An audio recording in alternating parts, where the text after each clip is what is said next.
নোয়াখালী আসার উদ্দেশ্যই ছিল কিন্তু একমাত্র এই গাড়িটাকে আমাদের টাঙ্গাইলে নিয়ে যাওয়া। তো সম্পূর্ণ ভিডিও দেখতে হলে চোখ রাখুন আমাদের মিস্টার বাংলাদেশ ফেসবুক চ্যানেল ও ইউটিউব চ্যানেলে। আসসালামু আলাইকুম, কেমন আছেন সবাই? আশা করি অনেক অনেক ভালো আছেন। তো ফেসবুক পোস্টের মাধ্যমে কিন্তু আপনাদেরকে আগেই জানিয়ে দেওয়া হয়েছে আমরা কোথায় যাচ্ছি এবং কি কোথায় যাব, আমাদের গন্তব্য কোথায়। তো আমরা কিন্তু রাবনা বাইপাস থেকে গাড়িতে উঠে নিলাম। এই রাত্রের জার্নিটা ছিল একদম দুঃস্বপ্নের মতো বলা চলে।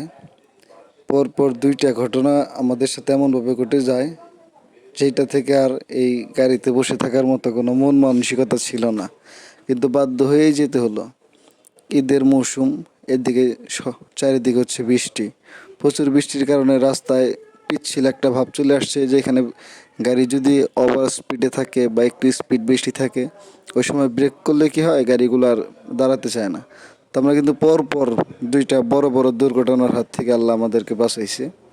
এরপর কিন্তু আমরা গোমতী মেঘনা সেতুর ব্রিজের যে টোল প্লাজাটা আছে, এই টোল দিয়ে কিন্তু আমরা সরাসরি ব্রিজের উপরে চলে যাই। তো কিছু দূর যাওয়ার পরেই আবারও শুরু হয় বৃষ্টি, আর এই বৃষ্টির মাঝেই বাদে বিপত্তি। আমাদের যে গাড়ি চালক ছিল সে তো কোনোভাবে গাড়ি চালাইতে পারতেছিল না একটা সময় পরে। এরপরে কিন্তু আমাদের যে উদ্দেশ্য ছিল হচ্ছে আপনার কুমিল্লা মেইন রোড যাওয়া। তো মেইন রোডে আমরা কিন্তু নেমে যাই, সেখান থেকে আমরা আবার আরেকটা গাড়ি নিয়ে যাব হচ্ছে লাকসামের। 2024-এ যারা আমাদের সাথে লাকসামের সহযোদ্ধা হয়েছিলেন তারা কিন্তু এই রাস্তাটা খুব ভালোভাবে ঠিকই চিনবেন, কেননা আমরা দীর্ঘ 4টা দিন ছিলাম এই রাস্তাতে। এই সময়ে যেদিকে শুধু ছিল পানি আর পানি।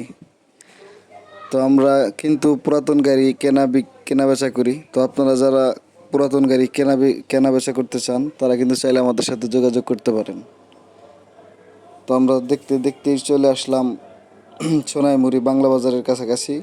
তো এখান থেকে আবার আমরা সিএনজিতে নিয়ে যাই বাংলা বাজারের ভেতর সাইডে আমাদের যে গাড়িটা যেখানে ছিল সেইখানে।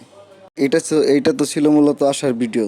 তো যাওয়ার সময় যে আমরা গাড়ির যাবতীয় কাজ করি বা কিভাবে কি গাড়িটা নিয়ে যাই, এইটার জন্য কিন্তু আপনারা আমাদের পেজে আর ইউটিউব চ্যানেলে চোখ রাখতে পারেন, কেননা পরবর্তী ভিডিও আসছে খুব শীঘ্রই। আর এই ভিডিও আজকে আমাদের এই পর্যন্তই, কেননা অনেক সময় চলে গেছে, ভিডিওটা বেশি লম্বা করলে ভালো হবে না। ধন্যবাদ।